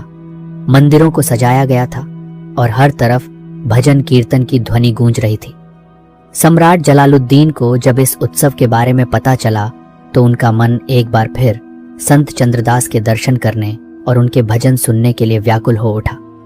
सम्राट ने सोचा कि जन्माष्टमी का यह पवित्र अवसर संत के दर्शन करने और उनकी संगति में कुछ समय बिताने का एक अच्छा मौका है। उन्होंने उस्ताद सरगम खान से सलाह ली और फिर से वृंदावन जाने का निश्चय किया। इस बार सम्राट ने अपने साथ कुछ खास उपहार भी लिए। हालांकि उन्हें पता था कि संत इन उपहारों को स्वीकार नहीं करेंगे। उनका उद्देश्य केवल संत के दर्शन करना और उनके चरणों में अपना सम्मान अर्पित करना था। सम्राट का हृदय संत के प्रति गहरी श्रद्धा से भरा हुआ था और वे उस पवित्र आत्मा के सानिध्य में कुछ समय बिताना चाहते थे। सम्राट ने इस यात्रा को गुप्त रखने का आदेश दिया ताकि वृंदावन में किसी प्रकार का शाही आडंबर न हो और वे एक साधारण भक्त की तरह संत से मिल सकें। जब सम्राट जलालुद्दीन वृंदावन पहुंचे तो उत्सव पूरे उल्लास के साथ चल रहा था। चारों ओर भक्तों की भीड़ थी और वातावरण भगवान कृष्ण के नाम से गूंज रहा था। सम्राट ने भीड़ में संत चंद्रदास को खोज निकाला। संत एक वृक्ष के नीचे बैठे अपने शिष्यों के साथ भक्ति के गीत गा रहे थे। उनके चारों ओर शांति और आनंद का वातावरण था। संत की उपस्थिति मात्र से ही आसपास का माहौल पवित्र और शांत हो जाता था। उनके चेहरे पर एक दिव्य तेज था और उनकी आंखों में प्रेम और करुणा की अपार गहराई थी। संत के भजन सुनने के लिए बड़ी संख्या में लोग उनके आसपास एकत्रित थे और सभी मंत्रमुग्ध होकर उनकी वाणी सुन रहे थे। सम्राट ने बड़ी विनम्रता से संत के चरणों में प्रणाम किया। संत ने उन्हें आशीर्वाद दिया और कुशल क्षेम पूछी।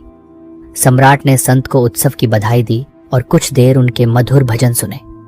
भजनों में भगवान कृष्ण की बाल लीलाओं, उनके दिव्य प्रेम और भक्तों के प्रति उनकी करुणा का सुंदर वर्णन था।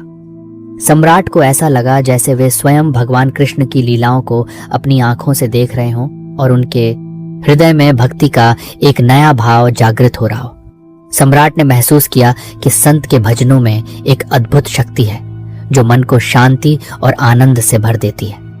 बाद सम्राट ने संकोच करते हुए अपने साथ लाए हुए उपहारों को संत के सामने रखा। उन उपहारों में बहुमूल्य वस्त्र, रत्न और स्वर्ण मुद्राएं थीं। संत चंद्रदास ने उन उपहारों की ओर देखा और मुस्कुराकर कहा, महाराज, आपका हृदय बहुत उदार है जो आप इतनी श्रद्धा और प्रेम से मेरे लिए यह सब लाए हैं। लेकिन मेरे लिए इन वस्तुओं का कोई महत्व नहीं है। मेरा जीवन तो मेरे प्रभु को समर्पित है और उनकी भक्ति ही मेरा सबसे बड़ा धन है। संत के चेहरे पर एक शांत मुस्कान थी जो उनके आंतरिक संतोष और सांसारिक वस्तुओं के प्रति उनकी पूर्ण अनासक्ति को दर्शाती थी। संत ने सम्राट को धन्यवाद दिया लेकिन विनम्रता पूर्वक उन उपहारों को स्वीकार करने से इनकार कर दिया। सम्राट संत के इन वचनों से बहुत प्रभावित हुए। उन्हें यह अनुभव हुआ कि सच्ची संपत्ति तो आत्मिक शांति और प्रभु प्रेम ही है। उन्होंने संत पर किसी भी प्रकार का दबाव नहीं डाला और उनके वैराग्य का सम्मान किया। उन्होंने संत से कुछ आध्यात्मिक प्रश्न पूछे और संत ने अपनी ज्ञानमयी वाणी से उनका समाधान किया। संत के उत्तरों में गहरा ज्ञान और अनुभव छिपा हुआ था जिसने सम्राट के मन की शंकाओं को दूर कर दिया और उन्हें आध्यात्मिक मार्ग पर आगे बढ़ने के लिए प्रेरित किया। सम्राट ने संत से जीवन के उद्देश्य, सत्य और मोक्ष के बारे में कई प्रश्न पूछे और संत ने बड़ी ही सहजता और स्पष्टता से उनके सभी प्रश्नों का उत्तर दिया। संत के वचनों में इतनी शक्ति थी कि सम्राट का मन पूरी तरह से शांत और संतुष्ट हो गया। कुछ दिन वृंदावन में बिताने के बाद सम्राट जलालुद्दीन वापस दिल्ली लौट आए। इस यात्रा ने उनके मन पर गहरा प्रभाव डाला था। वे अब सांसारिक वैभव के साथ साथ आध्यात्मिक मूल्यों को भी महत्व देने लगे थे। उन्होंने अपने शासन में भी न्याय और धर्म का पालन करने का और अधिक प्रयास किया। सम्राट के व्यवहार में एक उल्लेखनीय बदलाव आया था। वे अब और अधिक विनम्र, न्यायप्रिय और प्रजावत्सल हो गए थे। उन्हें यह समझ में आ गया था कि एक शासक का सच्चा कर्तव्य अपनी प्रजा की भौतिक और आध्यात्मिक उन्नति सुनिश्चित करना है। सम्राट ने अपने दरबारियों को भी संत चंद्रदास की शिक्षाओं के बारे में बताया और उन्हें भी सादगी और भक्ति का महत्व समझाया। उस्ताद सरगम खान ने भी संत चंद्रदास के भजनों को और अधिक गहराई से समझना शुरू कर दिया था। वे अब केवल तकनीकी कुशलता से ही नहीं बल्कि भाव और भक्ति के साथ उन भजनों को गाते थे। उनके गायन में अब और अधिक आत्मा और गहराई आ गई थी, जिसे दरबार के सभी लोग महसूस करते थे। संत के भजनों के माध्यम से उस्ताद भी धीरे धीरे आध्यात्मिक मार्ग की ओर आकर्षित हो रहे थे। उनके संगीत में अब पहले से अधिक शांति, सुकून और ईश्वर के प्रति समर्पण का भाव अनुभव होता था। उनका संगीत अब केवल मनोरंजन का साधन नहीं रहा था, बल्कि वह आत्मा को शांति प्रदान करने वाला एक दिव्य अनुभव बन गया था। उस्ताद ने अपने शिष्यों को भी संत के भजनों को सिखाना शुरू कर दिया था ताकि उनकी मधुर वाणी हमेशा जीवित रहे। संत चंद्रदास वृंदावन में ही रहे और अपनी भक्ति और मधुर भजनों से अनगिनत लोगों को प्रेरित करते रहे। उनके शिष्य दूर दूर तक उनके ज्ञान और भक्ति का प्रसार करते रहे। उनकी कोई भौतिक इच्छा नहीं थी, सिवाय इसके कि वे अपने जीवन के अंतिम क्षण तक प्रभु के चरणों में समर्पित रहे। उनका जीवन त्याग, प्रेम और भक्ति का एक अद्वितीय उदाहरण था। संत ने अपने जीवन को पूरी तरह से भगवान कृष्ण की भक्ति में रंग दिया था और उनका हर क्षण ईश्वर के चिंतन और उनके नाम के जाप में बीतता था। संत ने कभी भी किसी प्रकार का चमत्कार या सिद्ध दिखाने का प्रयास नहीं किया। उनका मानना था कि सच्ची शक्ति तो भगवान की भक्ति में ही निहित है। एक दिन जब संत चंद्रदास यमुना नदी के किनारे बैठकर एक भक्तिपूर्ण भजन गा रहे थे, उनकी आवाज धीरे धीरे धीमी होती गई और फिर शांत हो गई। उनके आसपास बैठे शिष्य समझ गए कि उनके प्रिय गुरु अब ब्रह्मलीन हो गए हैं। पूरे वृंदावन में शोक की लहर दौड़ गई। हजारों भक्त और संत उनके अंतिम दर्शन के लिए एकत्रित हुए।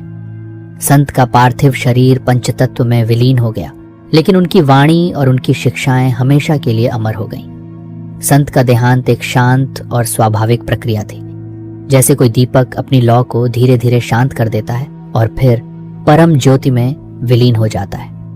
उनके चेहरे पर मृत्यु के समय भी एक अद्भुत शांति और मुस्कान थी, जो उनके प्रभु के प्रति अटूट प्रेम और विश्वास को दर्शाती थी। सम्राट जलालुद्दीन को जब संत चंद्रदास के देहांत की खबर मिली तो उन्हें गहरा दुख हुआ। उन्होंने संत के सम्मान में दरबार में शोक सभा आयोजित की और उनकी शिक्षाओं को याद किया। उन्होंने कहा कि संत चंद्रदास एक महान आत्मा थे, जिन्होंने अपने जीवन से त्याग, प्रेम और भक्ति का शाश्वत संदेश दिया। सम्राट ने संत के प्रति अपनी गहरी श्रद्धा व्यक्त की और उनके जीवन को एक अनमोल प्रेरणा स्रोत बताया। उन्होंने यह भी कहा कि संत की इच्छा के अनुसार उन्हें वृंदावन में शांतिपूर्वक भक्ति करने दिया गया, जो उनकी सबसे बड़ी इच्छा थी। सम्राट ने संत के शिष्यों को दरबार में आमंत्रित किया और उन्हें हर संभव सहायता प्रदान करने का आश्वासन दिया। संत चंद्रदास भले ही इस दुनिया से चले गए थे, लेकिन उनके मधुर भजन और उनकी निष्प्रह जीवन शैली आज भी लोगों के लिए प्रेरणा का स्रोत है। उनकी भक्ति और संगीत की विरासत युगों युगों तक जीवित रहेगी। उनके भजन आज भी मंदिरों और घरों में गाए जाते हैं और लोगों को भगवान के प्रति प्रेम और समर्पण का मार्ग दिखाते हैं। संत के भजन पीढ़ी दर पीढ़ी लोगों के हृदय में भक्ति की भावना को जीवित रखे हुए हैं और उन्हें आध्यात्मिक शांति की ओर प्रेरित करते हैं। संत के जीवन की कहानी आज भी लोगों को सादगी, त्याग और ईश्वर के प्रति अटूट विश्वास का महत्व सिखाती है। उनके शिष्य और अनुयायी उनकी शिक्षाओं को आगे बढ़ाते रहे। उन्होंने संत के भजनों को लिपिबद्ध किया और उन्हें दूर दूर तक फैलाया ताकि अधिक से अधिक लोग उनसे लाभान्वित हो सकें। संत चंद्रदास के नाम पर कई आश्रम और विद्यालय स्थापित किए गए, जो उनकी शिक्षाओं और आदर्शों का पालन करते थे। इन संस्थानों में संत के भजन गाए जाते थे और उनके उपदेशों का प्रचार किया जाता था, जिससे उनकी भक्ति और ज्ञान की धारा निरंतर बहती रही।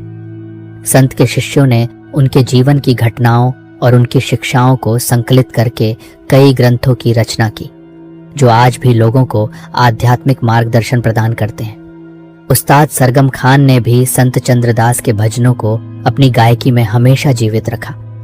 जब भी वे उन भजनों को गाते थे तो ऐसा लगता था मानो संत की आत्मा स्वयं उनके कंठ से उतरकर लोगों को आशीर्वाद दे रही हो। उनके गायन में अब और भी अधिक भक्ति और वैराग्य का भाव आ गया था। उस्ताद का संगीत अब केवल मनोरंजन का साधन नहीं रहा था, बल्कि वह आत्मा को परमात्मा से जोड़ने का एक माध्यम बन गया था। उनके संगीत में संत की वाणी की पवित्रता और उनके जीवन के त्याग का अनुभव होता था। उस्ताद ने अपने जीवन के अंतिम दिनों तक संत के भजनों को गाते रहे और उनके माध्यम से लोगों को भक्ति के मार्ग पर चलने के लिए प्रेरित करते रहे। समय बीतता गया और सम्राट जलालुद्दीन का शासन भी समाप्त हो गया, लेकिन संत चंद्रदास की वाणी और उनका जीवन लोगों के दिलों में हमेशा जीवित रहा। उनकी कहानी त्याग, प्रेम और भक्ति के एक अद्वितीय उदाहरण के रूप में हमेशा याद की जाती रहेगी। उनकी इच्छा, जो केवल प्रभु के चरणों में रहने और उनकी भक्ति में लीन रहने की थी, एक ऐसे आदर्श के रूप में स्थापित हुई जिसने अनगिनत लोगों को सांसारिक मोह माया से ऊपर उठकर आध्यात्मिक शांति की ओर प्रेरित किया। संत चंद्रदास का नाम भक्ति और वैराग्य की परंपरा में हमेशा अमर रहेगा। उनके भजन और उनकी शिक्षाएं आज भी हमें जीवन के सच्चे उद्देश्य की याद दिलाती हैं और हमें ईश्वर के प्रति प्रेम और समर्पण का मार्ग दिखाती है। उनकी सादगी, उनका त्याग और उनकी अटूट भक्ति आज भी लोगों के लिए एक प्रेरणा स्रोत है और रहेगी। युगों युगों तक उनकी वाणी और उनका जीवन लोगों को प्रेरित करता रहेगा। उनकी इच्छा एक शांत और भक्तिमय जीवन जीने की अंततः पूरी हुई और उनकी यह कहानी हमें सिखाती है कि सच्ची खुशी और शांति भौतिक संपत्ति में नहीं, बल्कि ईश्वर के प्रति प्रेम और समर्पण में निहित है। संत चंद्रदास की कहानी एक शाश्वत प्रेरणा है जो हमें सिखाती है कि जीवन का सच्चा धन भौतिक सुख नहीं, बल्कि आध्यात्मिक शांति और ईश्वर के प्रति प्रेम है। उनकी इच्छा, जो बाहरी वैभव से दूर रहकर केवल भक्ति में लीन रहने की थी, अंततः पूरी हुई और उनकी यह कहानी युगों युगों तक लोगों को प्रेरित करती रहेगी।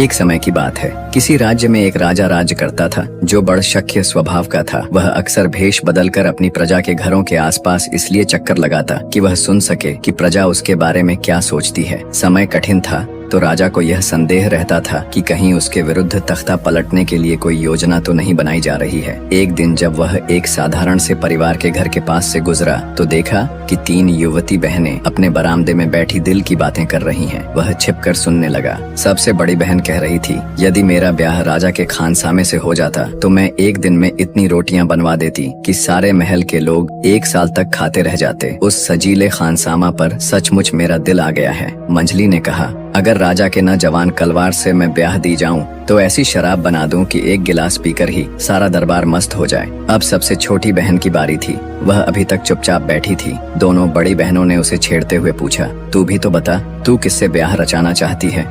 अब छोटी बहन, जो तीनों में सबसे सुंदर थी, धीरे से बोली, मैं तो सीधे राजा से ही ब्याह करना चाहूंगी, और अगर ऐसा हो जाए तो मैं उस परिवार को 2 लाल गालों सुनहरे बालों वाले बेटे और लाल गालों सुनहरे बालों वाली एक बेटी दूं, जिसके माथे पर तारे की बिंदियां चमकती हों। इस पर दोनों बड़ी बहनें खिलखिलाकर हंस पड़ी। अरे वाह, तूने तो कुछ भी मांगा ही नहीं। यह सब राजा ने सुन लिया था। अगले ही दिन उन तीनों को उसने दरबार में बुलावा भेजा। लड़कियां घबरा गईं, क्योंकि उन दिनों हर किसी को शक की निगाहों से देखा जाता। किसी के साथ कुछ भी हो सकता था। तीनों डर से कांपते हुए दरबार में पहुंची। उन्हें देख राजा ने कहा, डरो नहीं, बस मुझे यह बताओ कि कल शाम अपने बरामदे में बैठी तुम तीनों क्या क्या बातें कर रही थीं? ये सुनकर बहनें हचकचा गई। लड़कियों ने कहा, कुछ भी नहीं महाराज, हम तो कुछ भी नहीं कह रहे थे।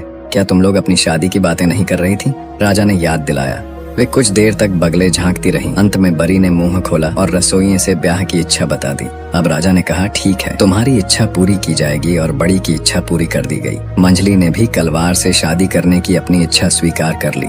तुम्हारी इच्छा भी पूरी की जाएगी, राजा बोला, और उसका ब्याह भी हो गया। अब तीसरी से राजा ने पूछा। सिर से पैर तक लाज से लाल होते हुए लड़की ने कल शाम की कहीं बात स्वीकार कर ली। यदि तुम्हारी इच्छा पूरी हो जाए तो क्या तुम भी अपनी बात पूरी करोगी? छोटी ने जमीन की ओर देखते हुए कहा, हाँ। तभी राजा ने कहा, तब तो तुम मेरी पत्नी बनोगी। फिर देखना ये होगा कि तुम तीनों में अपने वादे के सबसे पक्की कौन है। तीनों बहनों के ब्याह उनकी इच्छा अनुसार हो गए, लेकिन अब धीरे धीरे दोनों बड़ी बहनों के मन में छोटी बहन के बड़े रुतबे के कारण ईर्ष्या की आग धधक उठी। ऊपर से यह समाचार जान की छोटी बहन गर्भवती भी हो गई है। जलन और बढ़ गई। इसी बीच राजा को दुश्मनों से राज्य की रक्षा के लिए युद्ध में जाना पड़ा। जाते हुए उसने अपनी पत्नी को उसका वादा याद दिलाया और युद्ध के लिए विदा ली। गर्भवती बहन की निगरानी उसकी बड़ी बहनों के सुपुर्द कर दी गई। जब राजा युद्ध में फंसा हुआ था, उन्हीं दिनों रानी ने लाल गालों सुनहरे बालों वाले एक पुत्र को जन्म दिया। अब बड़ी और मंझली को कैसा लगा होगा। वे बच्चे को उठा ले गई और उसकी जगह एक बंदर का बच्चा रख दिया। राजा का बेटा को एक बूढ़ी कुटनी को दे दिया गया कि वह उसे नदी में डूबने के लिए फेंक आए।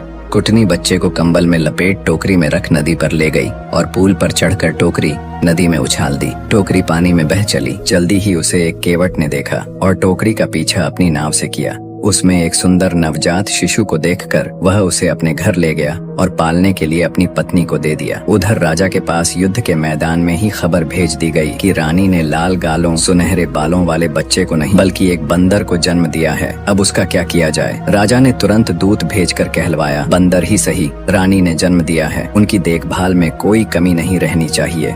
युद्ध समाप्त हुआ। राजा अपनी राजधानी लौटे। पत्नी के प्रति उसका प्यार खत्म तो नहीं हुआ था, परंतु वह पहले सी बात न रही। रानी ने अपना वादा जो पूरा नहीं किया था, भाग्य की लीला, रानी फिर से गर्भवती हुई। राजा को आशा बंधी कि इस बार सब शुभ होगा। उधर केवट के घर में राजकुमार पल रहा था। एक दिन नाव वाले ने ध्यान से देखने पर पाया कि बच्चे के बालों के बीच में सोने की लट है। उसने अपनी घरवाली से कहा, इसके बाल तो देखो, यह एक लट तो बिल्कुल सोने की लगती है। पत्नी ने भी ध्यान से देखा और हाँ में हाँ मिलाती हुई बोली, सोने जैसी नहीं, यह तो बिल्कुल सोने की ही है। उन लोगों ने बालों की वह लट काटी और सुनार के पास ले गए। सुनार ने लौट को कांटों पर तोला और सोने का एक सिक्का उन्हें देकर बाल रख लिए। अब हर 2-4 दिन पर केवट और उसकी पत्नी बच्चे के बालों की वह सुनहरी लट काटते और सुनार को बेच देते। धीरे धीरे वे धनवान हो गए। इधर राजा को अपनी गर्भवती पत्नी को छोड़कर फिर लड़ाई पर जाना पड़ा। रानी को एक बार फिर राजा ने उसका वादा याद दिलाया और सीमाएं संभालने चल पड़ा। इस बार भी रानी ने लाल गालों सुनहरे बालों वाला बेटा जन्म दी।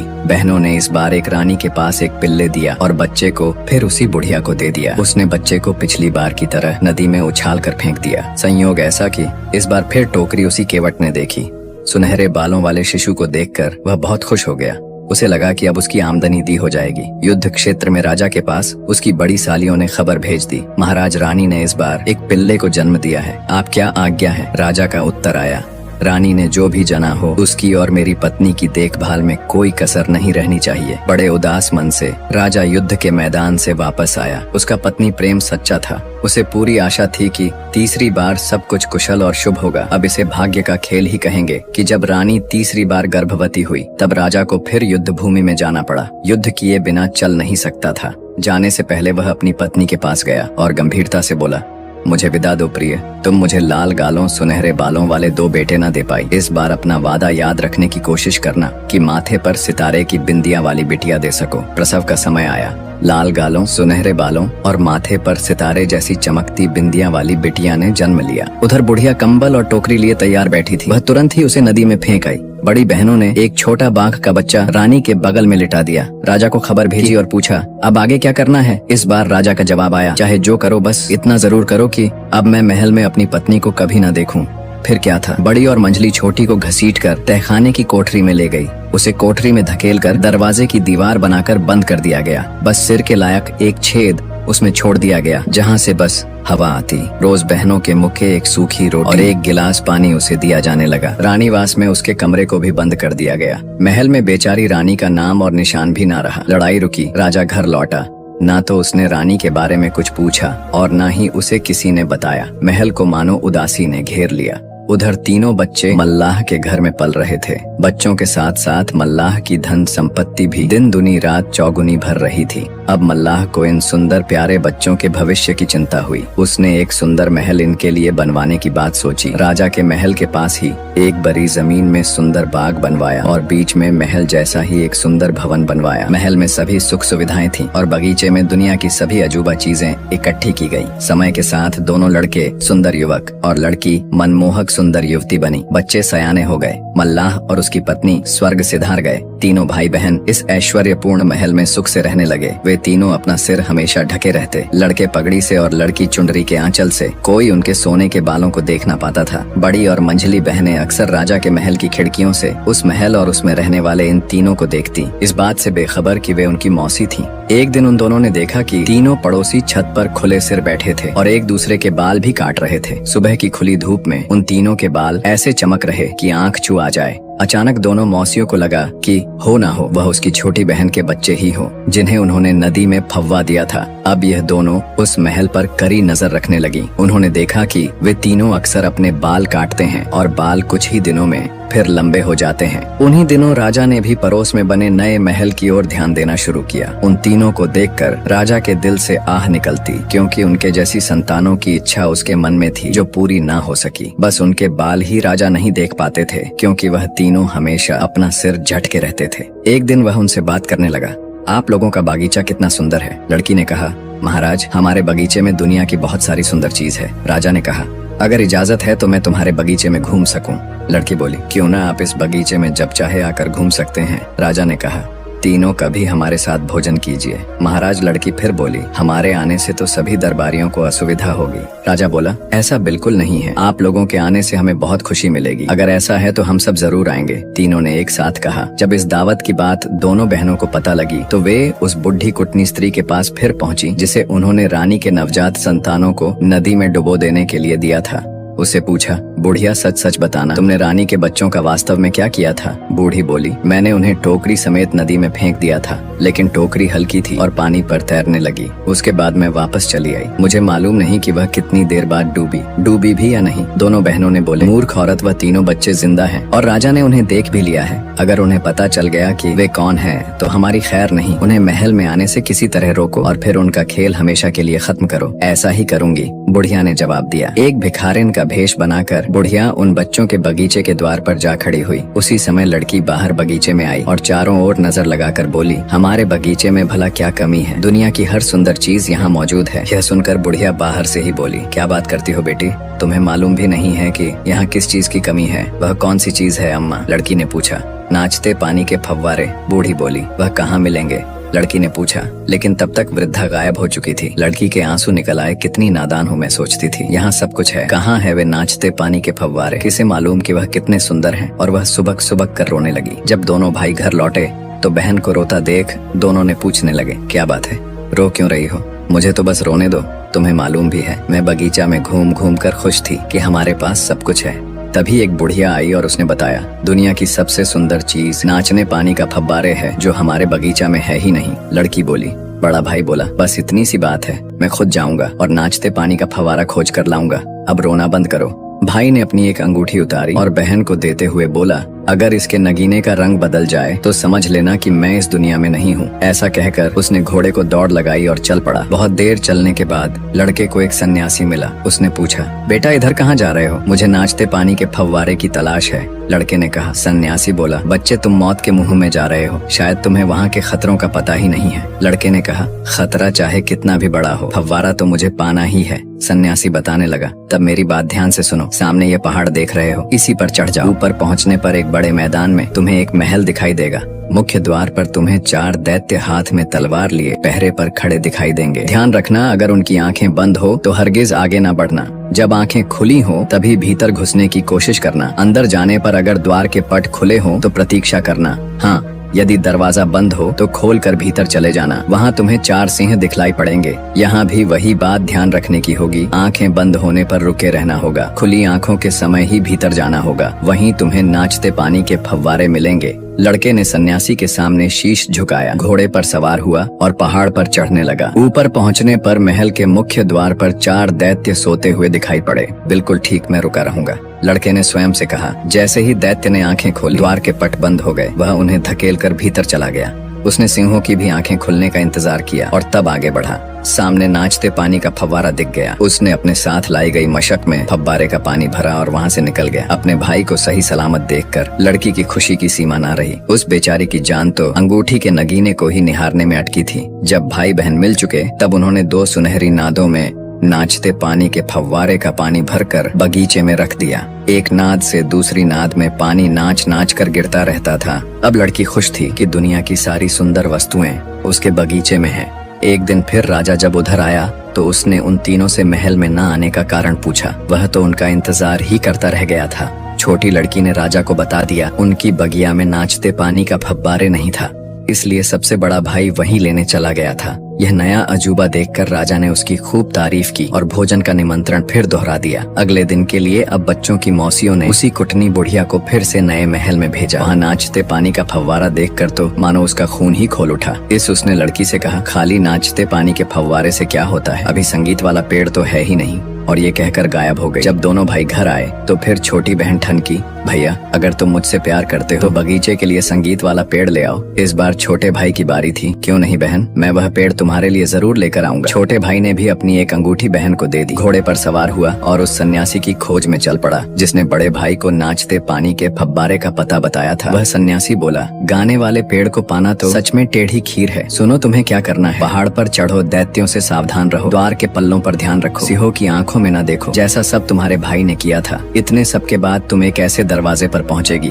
जहां ऊपर की चौखट पर कैंची लगी हो कि अगर कैंची बंद है तो भीतर ना बढ़ना, जब खुली हो तो आगे बढ़ते जाना। कुछ आगे जाने पर तुम्हें एक बड़ा सा पेड़ मिलेगा जिसकी पत्तियों से संगीत निकलता है। पेड़ पर चढ़ जाना, ऊपर की एक शाखा तोड़ लेना और अपने बगीचे में ले जाकर लगा देना। वहाँ उसकी जड़ें पनप जाएंगी। छोटे भाई ने भी हर निशान के अनुकूल होने की प्रतीक्षा धीरज और सावधानी से की और फिर गाने वाले पेड़ की शाखा लेकर लौटा। रास्ते भर शाखा के संगीत का आनंद लेता रहा। जब वह टहनी बगिया में रोपी गई तो जल्द ही पनप गई और सारे बगीचे को मधुर संगीत से भरने लगी। पड़ोस के तीनों युवा जब 2 बार के निमंत्रण पर भी राजा के महल में भोजन करने न आए तो राजा उस तरफ से उदासीन हो गया। लेकिन जब उनके बगीचे में लगे पौधे का संगीत उसके कानों में पड़ा तो वह मुग्ध हो गया। उसने पड़ोसी युवाओं को एक बार फिर भोजन के लिए महला आने का बुलावा भेजा। जब यह समाचार राजा की दोनों सालियों को सुनाई दिया तब उन्होंने कुटनी बुढ़िया को एक बार फिर बुलाया। वह फिर पोस के महल में जा पहुंची और लड़की से बोली, मेरी सलाह कितनी सही होती है, यह तो तुमने देख ही लिया है ना बेटी। अब अगर वह अनोखी हरी चिड़िया भी तुम्हारी बगिया में आ जाए तो तुम्हारा बगीचा दुनिया का सबसे बेहतरीन बगीचा हो सकता है। लड़की भाइयों की दुलारी थी। वे जैसे ही घर आए वह फिर जिद में आई,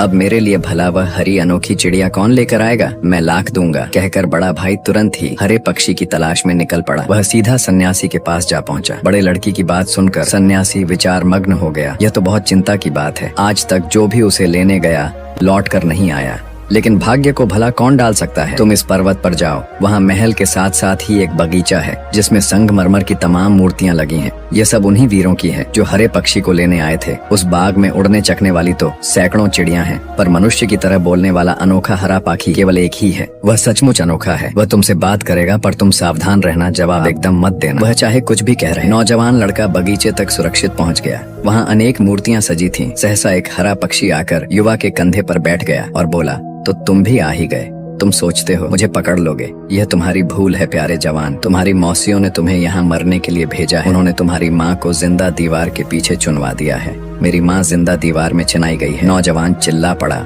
और तुरंत पत्थर की मूर्ति बन गया। उधर बहन लगातार अंगूठी पर निगाह लगाए बैठी थी। नगीने का रंग बदलते ही वह घबराकर बोली, कोई उसे बचाओ, हमारा भाई मर रहा है। यह जब छोटे भाई ने सुना तो वह तुरंत घोड़े पर सवार होकर भाई की मदद को चल पड़ा। वह भी पहाड़ के ऊपर महल के बगीचे तक पहुंच गया। उसे देखते ही अनोखा हरा पक्षी बोला, तुम्हारी जिंदा माँ दीवार में चिनी हुई है। क्या मेरी जिंदा माँ दीवार में? और पलक झपकते ही वह भी सफेद संगमरमर की मूर्ति बन गया। बहन हर समय छोटे भाई की अंगूठी ही देखती रहती थी। उसने देखा नगीना काला पड़ रहा है। वह ना तो परेशान हुई ना घबराई। जल्दी से घुड़सवारी के मर्दानी कपड़े पहने, सबसे तेज चलने वाला घोड़ा लिया और चल पड़ी। वह भी पहाड़ की तलहटी में डेरा लगाए उसी सन्यासी के पास जा पहुंची जिसने भाइयों की सहायता की थी। सन्यासी ने बहन को भी सावधान किया, बहुत सावधान रहने की जरूरत है। जैसे ही पाखी से बात करने को मुंह खोलो, मूर्ति बन जाओगी तो मुंह मत खोलना। कोशिश करना कि पक्षी का एक पर निकाल लो। उसे नाचने वाले पानी के फव्वारे के पानी से गीला करके मूर्तियों को उसे छूना। जब हरे पाखी ने लड़की को वीर पुरुष वेश में देखा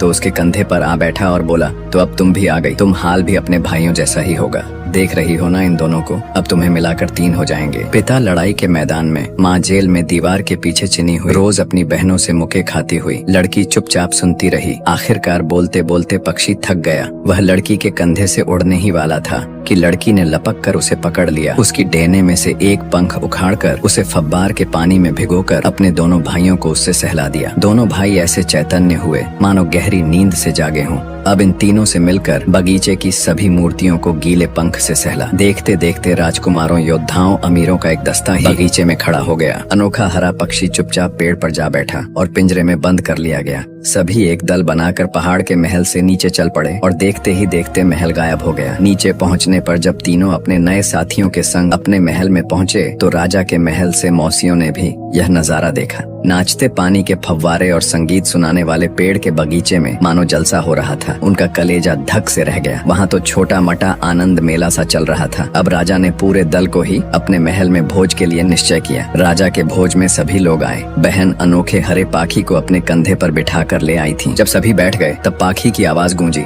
अभी एक की कमी है। भवन में सन्नाटा छा गया। राजा ने ध्यान से सभी परिजनों पर नजर दौड़ाई कि भला कौन नहीं आया, और उधर पाखी लगातार बोल रहा था, अभी एक कम है, अभी एक कम है। किसी को कुछ समझ में नहीं रहा था कि अब किसे बुलाया जाए। सहसा तीनों नौजवान बोले, महाराज, क्या वह दीवारों में छीनी हुई तहखाने में रानी तो नहीं है? राजा ने तुरंत दीवार तोड़वाकर रानी को बाहर निकलवाया। नहला लाकर उसे राजसी पोशाक पहनाई गई और वह भी भोज में राजा के साथ बैठी। अब अनोखा हरा पक्षी खामोश था। उधर मौसियों जल भुनकर राख हुई जा रही थी। सभी लोग अभी खाना शुरू ही करने वाले थे कि हरा पक्षी बोल उठा, जो मैं खाऊं वही सब खाए, वरना अपनी जान गंवाए। सभी ने वही कुछ खाया जिस पर पक्षी चोट चलाता था। सभी सुरक्षित रह गए। हुआ यह था कि खान साम की पत्नी ने भोजन में जहर मिला दिया था। खाना खत्म होने पर राजा ने कहा, प्यारे हरे पाखी, अब कोई कथा सुनाओ। सबका मन बहला। अनोखा हरा पाखी उछलकर राजा के सामने जा बैठा। उसने तीनों युवकों के सर उघड़ दिए। तीनों की सुनहरी बाल लट रोशनी में जगमगा लगी। लड़की की बिंदियां भी झिलमिला लगी। अनोखे हरा पक्षी ने रानी की दुख भरी कथा सुनने के बाद राजा ने अपनी तीनों संतानों को गले लगा लिया। रानी से क्षमा मांगी और अपनी सालियों और बुढ़िया कुटनी को बुलाया। फिर हरे पक्षी से कहा, ओ अनोखे हरे पक्षी, तुमने सारी कथा सुनाई, अब तुम इनकी सजा भी सुनाओ। दोनों दुष्ट मौसियों को कोलतार का कोट पहनाओ, उसमें आग लगाओ। बुढ़िया तो नौकरानी थी, उसे खिड़की से ले जा खुदकाओ। और फिर राजा ने वैसा ही किया जैसा हरे पाखी ने जैसा कहा। कहा जाता है ना, जैसा करोगे वैसा ही भरोगे।